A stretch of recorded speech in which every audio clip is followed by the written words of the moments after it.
오늘 하나님 말씀 요한복음 15장 15절을 보겠습니다. 이제부터는 너희를 종이라 하지 아니하리니 종은 주인의 하는 것을 알지 못함이라. 너희를 친구라 하였노니 내가 내 아버지께 들은 것을 다 너희에게 알게 하였음이라. 하나님께서 우리의 친구가 되어 주신다 하셨습니다. 너희를 친구라 하였노니 내가 내 아버지께 들은 것을 다 너희에게 알게 하였습니다. 친구의 특징이 그거죠. 부모에게도 말할 수 없는 깊은 이야기들을 함께 나누는 사이, 그게 친구입니다. 근데 하나님께서 우리를 그 친구 삼아 주시겠다는 겁니다. 예수님께서 구속에 관한 모든 진리를 그 제자들에게 가르쳐 주셨습니다. 그것은 영원 전부터 하나님 아버지에게 감춰졌던 비밀이라 그랬어요. 성경이 그것이죠. 복음이 그것입니다. 하나님께로부터 감춰졌던 그 비밀이 예수님을 통해서 이 세상 가운데 드러나게 되는데, 예수님이 그 제자들에게 그 놀라운 비밀에 대해서 가르쳐 주셨습니다. 심지어 주님께서 당신이 십자가를 지시고 죽으실 것까지 낱낱이 제자들에게 가르쳐 주셨습니다. 오늘 여기 요한복음 15장 16절에 보면 누가 먼저 친구하자고 했는지, 그리고 그 이유에 대해서도 말씀해 주고 있습니다. 너희가 나를 택한 것이 아니요 내가 너희를 택하여 세웠나니 이는 너희로 가서 과실을 맺게 하고 또 너희 과실이 항상 있게 하여 내 이름으로 아버지께 무엇을 구하든지 다 받게 하려 하심이라 그랬습니다. 하나님께서 왜 우리를 택하셨는지 이야기를 해주시고 계세요. 그들을 사도로 세우신 분이 예수님이시기 때문에 그들은 영적인 과실을 맺고, 그들이 과실을 맺기 때문에 그들의 기도를 응답해 주신다는 겁니다. 연결이 돼 있어요. 하나님이 우리를 친구로 불러주셨고 우리에게 영적인 열매를 맺기를 원하십니다. 그리고 우리가 그것을 위해서 힘쓰고 애써서 나아갈 때 영적인 열매를 맺게 되면 또 우리가 하나님께로부터 응답받는 삶을 살게 된다는 이야기입니다. 하나님께서는 열매 없는 외식하는 자들의 기도를 응답하지 않으셔요. 마태복음 3장 7절에서 9절의 말씀에 보면 그렇게 기록하고 있습니다. 요한이 많은 바리새인들과 사두개인들이 세례 베푸는 대로 오는 것을 보고 이르되 독사의 자식들아, 누가 너희를 가르쳐 임박한 진노를 피하라 하더냐. 그러므로 회개에 합당한 열매를 맺고 속으로 아브라함이 우리 조상이라고 생각하지 말라. 내가 너희에게 이르노니 하나님이 능히 이 돌들로도 아브라함의 자손이 되게 하시리라. 내가 잘나서 하나님께서 나를 친구 삼아 주셨다고 생각하지 말라는 거예요. 하나님께서는 돌들을 통해서도 친구를 삼으실 수 있는 분이시고 능히 돌들을 통해서도 주의 일을 감당하게 하시는 분이라고 말씀하고 계십니다. 마태복음 5장 23절 24절에도 그렇게 말씀합니다. 그러므로 예물을 제단에 드리려다가 거기서 내 형제에게 원망 들을 만한 일이 있는 것이 생각나거든 예물을 제단 앞에 두고 먼저 가서 형제와 화목하고 그 후에 와서 예물을 드리라. 예수님의 친구가 되려는 자들은 형제를 사랑할 줄 알아야 된다는 거죠. 이 세상에서 화목하라는 겁니다. 그래서 하나님 앞에 예물을 드리는 자가 예물을 드리려 할 때에 형제와 화목하지 못한 일이 있다면, 다투는 일이 있었다면 그 형제를 찾아가서 먼저 화해를 하고 돌아와서 하나님께 예물을 드리라고 말씀하고 있습니다. 마태복음 6장 14절 15절에서는 그렇게 말합니다. 너희가 사람의 잘못을 용서하면 너희 하늘 아버지께서도 너희 잘못을 용서하시려니와 너희가 사람의 잘못을 용서하지 아니하면 너희 아버지께서도 너희 잘못을 용서하지 아니하시리라. 이 말씀은 이 땅에서 풀어야 하나님께서도 풀어주시겠다는 것입니다. 하나님과 친구가 되려는 자들, 하나님께서 우리를 친구로 불러주셨는데 우리가 하나님과 친구가 되려면 그와 걸맞는 자격을 갖춰야 된다는 거예요. 그래서 세상에서 주님이 그렇게 이 땅에 오셔서 우리를 위해서 희생하시고 우리를 용서하셨던 것처럼 우리도 세상에서 그렇게 이웃을 사랑하고 용서하며 살아가야 된다는 것을 가르쳐주고 계시죠. 우리 전능하신 하나님께서 우리와 친구 되기 원하신다는 것, 이것은 신비 중의 신비입니다. 하나님께서는 이 땅에 만물을 지으시고 인간을 특별하게 구별하셨습니다. 그리고 우리를 가장 가까운 친구로 삼아주셨습니다. 그래서 당신의 형상을 따라서 우리를 지으셨다 그랬어요. 우리가 하나님의 형상을 닮았다 그러니까 눈, 코, 입이 닮은 것이 아니고 하나님은 눈과 코와 입과 귀가 보이지 않습니다. 우리가 하나님의 형상을 닮았다는 것은 지정의, 생각하고 판단하고 행동할 수 있는 그 모든 것들을, 이성적인 것들을 하나님께서 우리에게 주셨다는 것입니다. 그러나 인간이 타락한 이후에 그 이상적인 관계가 사라져버렸어요. 그래서 하나님과 더 이상 친구 관계를 유지할 수 없었습니다. 하나님께서는 우리가 당신의 친구가 되게 하시려고 또 다른 계획을 세우셨어요. 수많은 선지자를 통해서 하나님께로 돌아오기를 원하셨습니다. 그러나 하나님 앞에 많은 사람들이 돌아가지 않아요. 그래서 하나님께서는 마지막으로 예수 그리스도를 이 땅에 보내주셔서 십자가에 달려 죽게 하심으로 그 주님의 이름 때문에 우리를 다시 친구로 삼아주셨다는 거죠. 처음과 달라진 것은 우리 스스로의 힘으로는 하나님께 나아갈 수가 없다는 거예요. 우리 스스로는 하나님과 친구가 될 수가 없다는 것입니다. 왜? 하나님은 거룩한 분이시기 때문에 우리가 죄가 있으면 하나님께 나아갈 수가 없습니다. 그래서 독생자 예수 그리스도께서 그 문제를 해결하시기 위해서 십자가에 못 박혀 죽으셨다는 사실이죠. 우리는 우리를 위해서 십자가를 지신 그 예수 그리스도를 영접해야 비로소 하나님과 친구가 될 수가 있습니다. 요한복음 1장 12절에서 그렇게 말씀하죠. 영접하는 자, 곧 그 이름을 믿는 자들에게는 하나님의 자녀가 되는 권세를 주셨으니 그랬습니다. 예수 그리스도를 믿는 자에게는 하나님의 자녀가 되는 권세를 주셨다는 것입니다. 그래서 이제 하나님을 알고 하나님을 사랑하는 것이 우리의 가장 큰 특권이 되고 하나님이 우리의 친구 되어주신다는 사실은 가장 큰 기쁨이고 축복이라는 것입니다. 여러분도 아무하고나 친구하지 않잖아요. 내 마음에 맞는 사람하고 친한 친구가 됩니다. 하나님 우리를 그 친구 삼아주셨어요. 그런데 우리가 자격이 있어서 삼아주신 것이 아니라는 사실이죠. 이것이 신비고 이것이 놀라운 하나님의 축복이라는 거예요.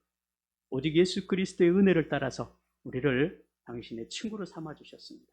어떤 신학자가 예수님께서 우리와 친구 되기 위해서 행하신 일을 이렇게 설명을 했습니다. 오랫동안 우정을 나누고 이 친한 친구로 지냈던 이 두 사람이 무슨 일인지 모르지만 다툼이 있었습니다. 그 사이가 나빠졌어요. 그 둘은 1년 동안 상종하지 않았습니다. 아무리 친한 사이라도 한번 틀어지면 다시 시작하기가 참 어려워요. 그것도 1년 동안 그렇게 됐습니다. 1년이 넘도록 서로가 그렇게 상종하지 않고 지냈는데 그 두 사람 중에 한 사람이 예수 믿는 사람이었던 것 같아요. 어느 날 예배 시간에 예배를 드리는데 마음에 부담감이 생깁니다. 그래서 내가 이렇게 형제를 사랑하지 못해서 되겠는가? 그래서 친구의 집을 찾아가기로 했습니다. 그 친구와 예전처럼 다시 좋은 관계를 맺기 위해서 친구의 집을 찾아가기 위해서는 먼저 편지를 보냈어요. 편지를 5통을 보냈는데 그 친구가 답장이 없어요. 아무 반응이 없습니다.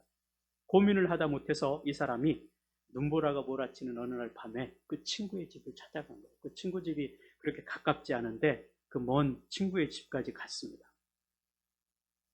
문을 두드렸습니다. 안에 있던 친구가 문을 열어보니 그 친구였어요.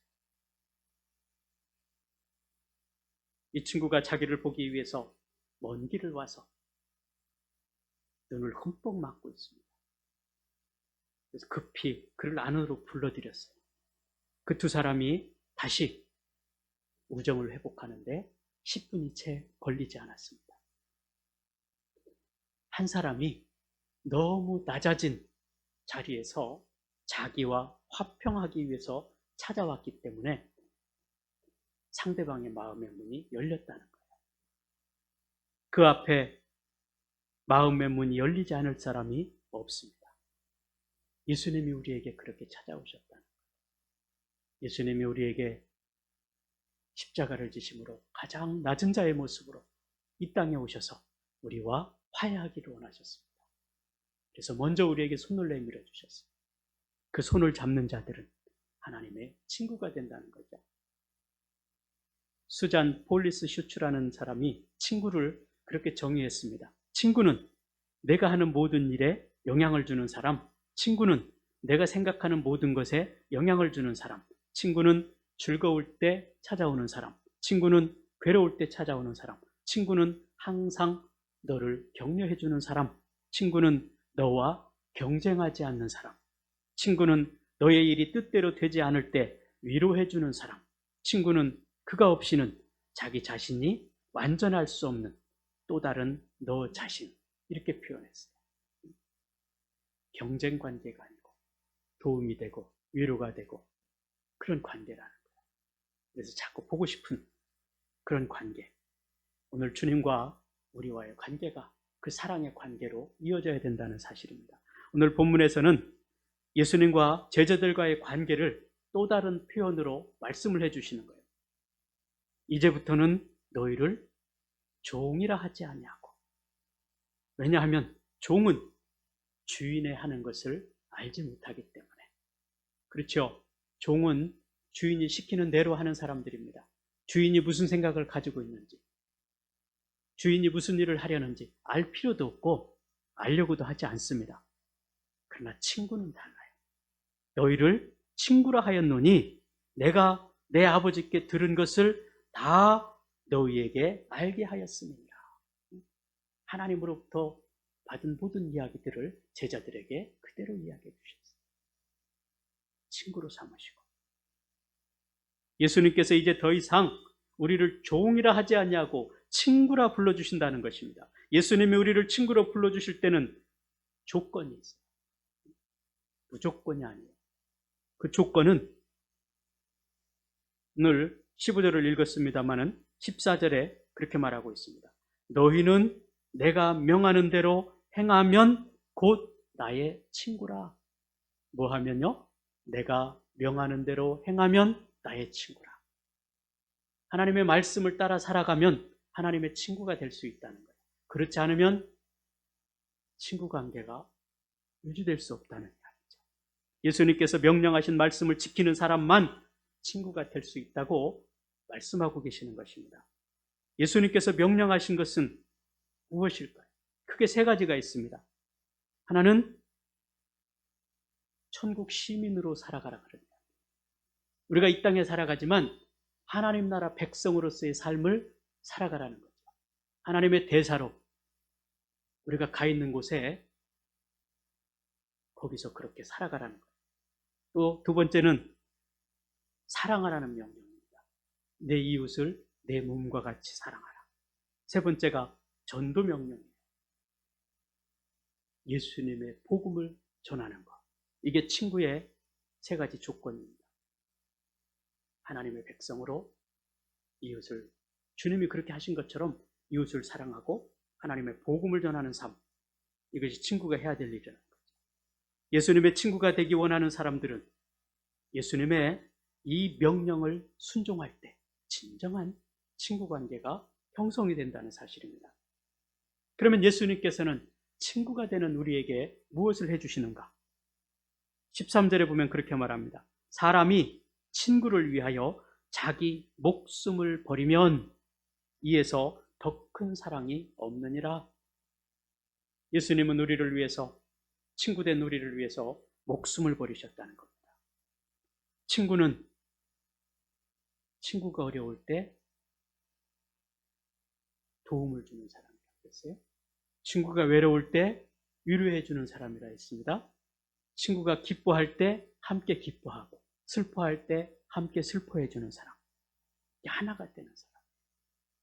근데 그 관계가 이루어지지 않으면 서운해지는 거죠.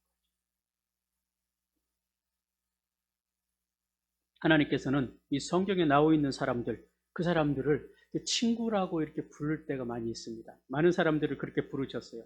아브라함을 친구라고 불렀습니다. 야고보서 2장 23절에 보면 그렇게 말씀하고 있어요. 이에 성경에 이른바 아브라함이 하나님을 믿으니 이것을 의로 여기셨다는 말씀이 이루어졌고 그는 하나님의 벗이라 칭함을 받았나니 하나님께서 아브라함을 벗이라고 불렀다는 이야기입니다. 이사야서 41장 8절에도 나의 종 너 이스라엘아 내가 택한 야곱아 나의 벗 아브라함의 자손아 그렇게 불러요. 친구라고 부르는 겁니다. 하나님께서 친구라고 불러주신 아브라함에게 비밀이 없어요. 모든 말씀들을 다 해주십니다. 창세기 18장 17절에 보면 여호와께서 이르시되 내가 하려는 것을 아브라함에게 숨기겠느냐 그랬습니다. 하나님께서 당신의 계획을 하나님의 백성들에게 다 말씀하신다는 거예요. 왜? 친구 관계를 맺으셨기 때문에. 예수님께서는 사랑하는 제자들에게 친구라고 말씀하시면서 나는 친구인 너를 위해서 목숨을 버릴 것이라 그렇게 말씀하셨어요. 그리고 실제로 예수님께서는 친구인 나를 위해서 당신의 목숨을 버리셨습니다. 친구를 위하여 목숨을 버리는 사랑이 가장 위대한 사랑이라 했습니다. 예수님께서 우리를 친구로 택해 주신 이유가 무엇이라 했습니까? 오늘 본문 16절에서 그렇게 말합니다. 너희가 나를 택한 것이 아니요 내가 너희를 택하여 세웠나니 이는 너희로 가서 뭐를 하기 위해서 열매를 맺게 하고 또 너희 열매가 항상 있게 하여 내 이름으로 아버지께 무엇을 구하든지 다 받게 하려 하심이라. 우리에게 많은 열매를 맺고 그 열매를 맺는 삶을 통해서 하나님 앞에 우리가 또 간구할 때 그 간구를 하나님이 들어주시기 위함이라는 거예요. 예수님께서 우리를 친구로 택하여 주신 데는 세 가지 이유가 있습니다. 하나는 열매를 맺게 하기 위해서라 그랬어요. 영적인 열매를 말하죠. 사랑의 열매, 믿음의 열매. 두 번째는 열매를 맺은 뿐 아니라 열매가 항상 있게 하기 위함이라는 거예요. 한 번 맺고 끝나는 것이 아니고 계속해서 열매 맺는 삶을 살아가게 하기 위함이라는 거예요. 이 말씀은 계속적으로 열매를 거둘 수 있게 해야 된다는 것입니다. 농부가 그렇죠. 추수를 하면 그 곡식을 다 소비하지 않습니다. 항상 씨앗을 남겨놔요. 종자라고 하죠. 왜?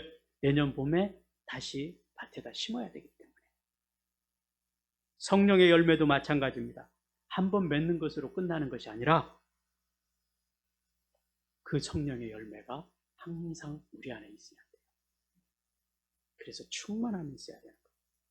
전도의 열매도 마찬가지예요. 한 번 전도와의 열매를 맺으면서 끝나는 것이 아니라 계속적으로 그 전도의 열매가 우리 가운데 맺어질 수 있어야 된다는 것입니다.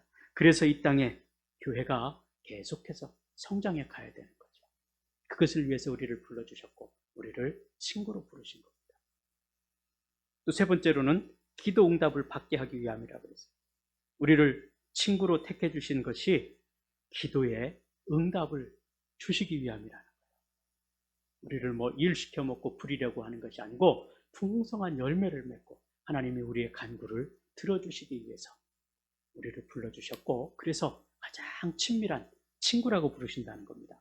우리의 친구 되신 예수의 이름으로 우리가 기도하면 이루어 주시기 위해서 우리를 친구로 불러주신다는 거예요. 요한복음 14장 13절 14절에 그렇게 말합니다. 너희가 내 이름으로 무엇을 구하든지 내가 행하리니 이는 아버지로 하여금 아들로 말미암아 영광을 받으시게 하려 함이라.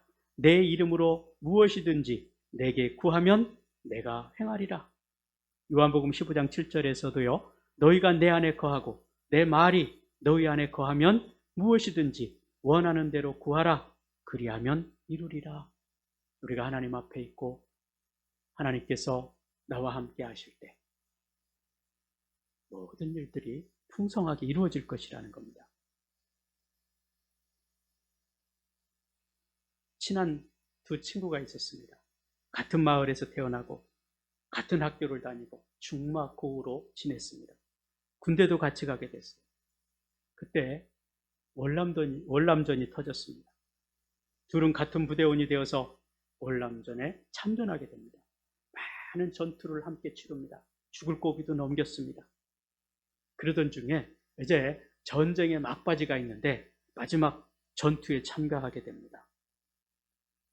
근데 한 친구가 전쟁이 한창인 그 지점에서 총에 맞아 쓰러졌습니다. 그것을 본 다른 친구가 그 친구를 구하러 가려고 합니다.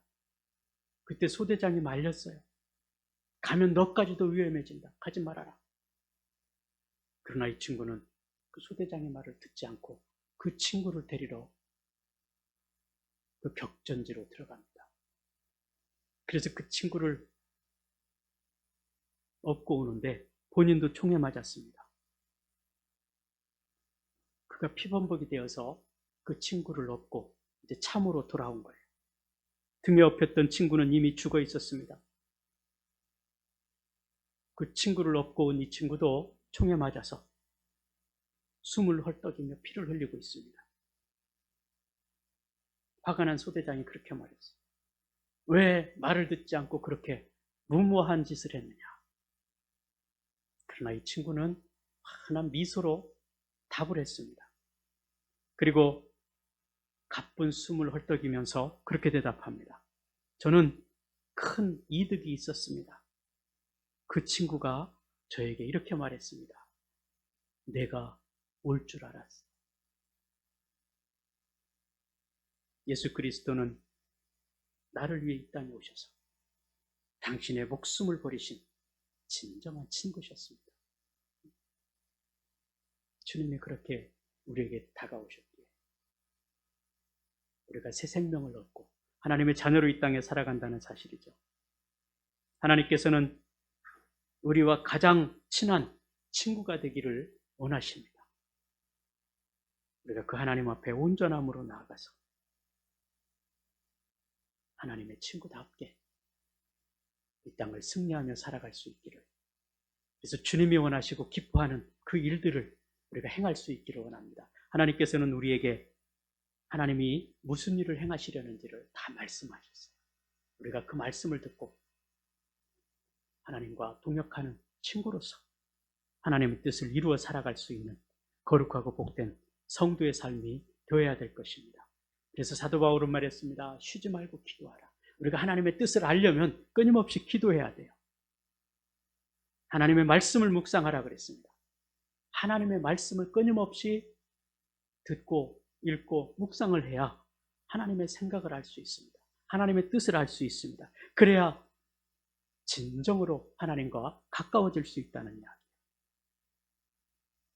욥기서 23장 12절에서 그렇게 말합니다. 내가 그의 입술의 명령을 어기지 아니하고 일정한 음식보다 그 입의 말씀을 귀히 여겼구나. 시편 119편 97절에서도 말합니다. 내가 주의 법을 어찌 그리 사랑하는지요.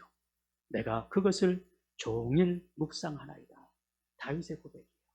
오늘 우리가 하나님의 말씀을 늘 가까이 함으로, 하나님의 말씀을 내 삶에 날마다 적용함으로 친구 되신 하나님께서 우리에게 요구하시고 말씀하시는 것들을 지켜 행함으로 또 하나님께서 우리에게 많은 열매들을 주시고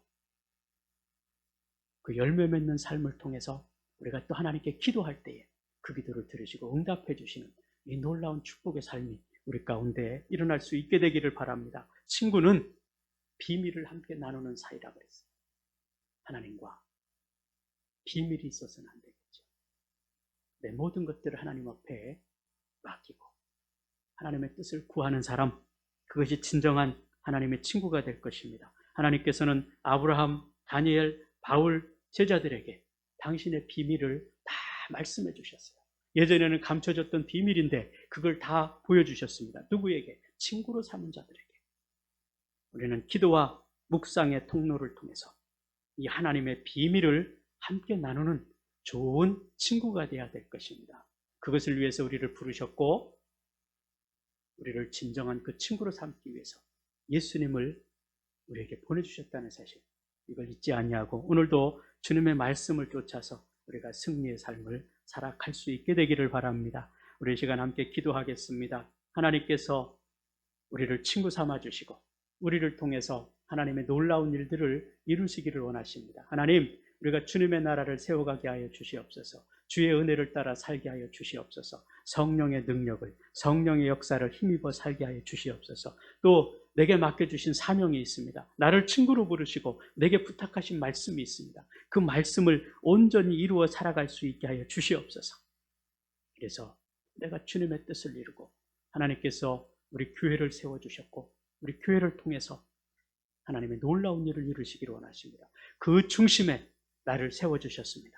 우리가 우리에게 맡긴 사명 잘 감당하여서 하나님의 나라를 이 땅 가운데 세워가기 부족함이 없게 하여 주시옵소서. 우리 각자의 믿음이 더욱 성숙해질 수 있게 하여 주시옵소서. 위해서 우리가 간절히 기도하기를 원하고, 오늘 또 광민이가 처음 휴가를 나왔습니다. 휴가 동안 또 잘 지낼 수 있기를 위해서 기도해 주시고, 또 복귀에서도 군대 생활 마칠 때까지 하나님께서 눈동자와 같이 지켜주는 은혜가 있기를 위해서 간절히 기도하겠습니다.